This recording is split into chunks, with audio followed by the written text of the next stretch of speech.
tahap pertama, pada kesempatan pertama ini, sebelum kita ngobrol santai lebih jauh, saya berikan kesempatan kepada Bang Anton untuk perkenalkan diri dulu kepada Tribuners semuanya. Silakan Bang Anton.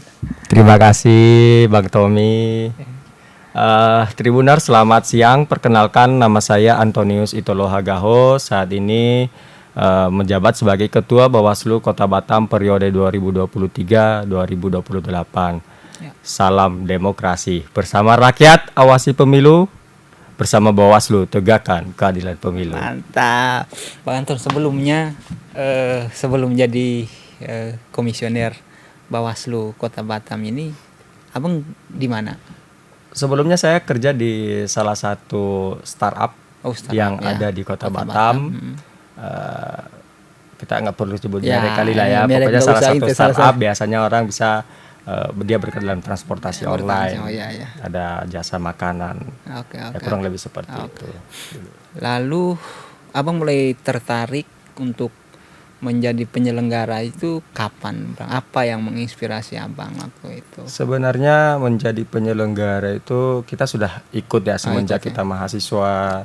Dinamika politik di tanah air kita sering banyak nonton di media, bahkan kita menjadi melihat proses dinamika yang terjadi di masyarakat.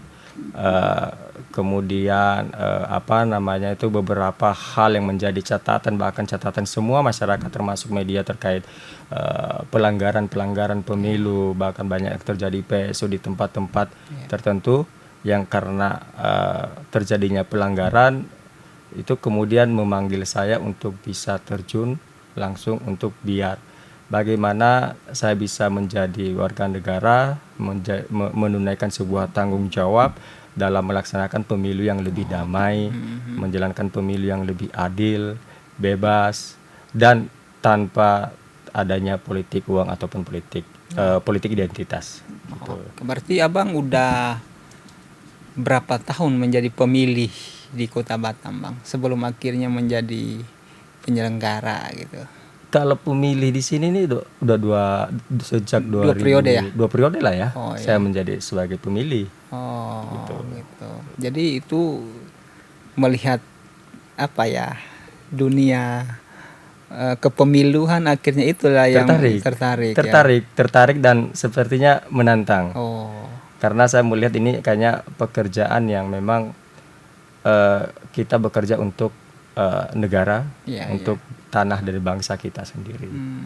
Karena kan dengan kualitas pemilu yang baik, tentu kita akan menghasilkan para pemimpin yang baik, yang pasti harapannya outputnya dia dapat melaksanakan pemerintahan dengan baik untuk kesejahteraan masyarakat tentunya. Situ kan prosesnya dimulai dari situ, Bang. Oke. Berarti baru-baru kira-kira berapa tahun lalu Abang mulai akhirnya tertarik untuk masuk ke dalam dunia penyelenggara pemilu ini, Bang? Sebenarnya sejak mahasiswa saya sudah karena kita hidup Abang di UGM ya? Di UGM dulunya. Di UGM kita juga sering dulu kita di kampus itu kan ada namanya pemilihan raya mahasiswa. Jadi kita itu prosesnya kurang lebih hampir menyerupain lah dengan sistem pemilu nasional kita.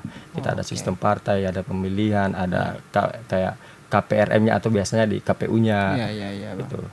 Nah saya mulai belajar dari situ sehingga dari berkaca dari pengalaman situ saya berharap di dunia nyata sebagai warga negara Indonesia saya bisa berkontribusi.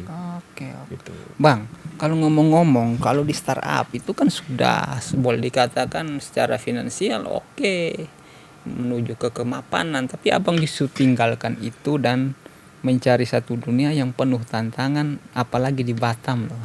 Itu yang saya... Betul sih, kalau kita melihat secara finansial, kemudian di startup itu kan kerjanya enak ya, fleksibel, sangat fleksibel, kemudian juga kesejahteraannya juga cukup sangat bagus lah. Cuman kan tadi saya bilang bahwa ini panggilan saya untuk bisa melakukan suatu hal untuk bangsa dan negara ini, untuk mewujudkan demokrasi yang berkualitas.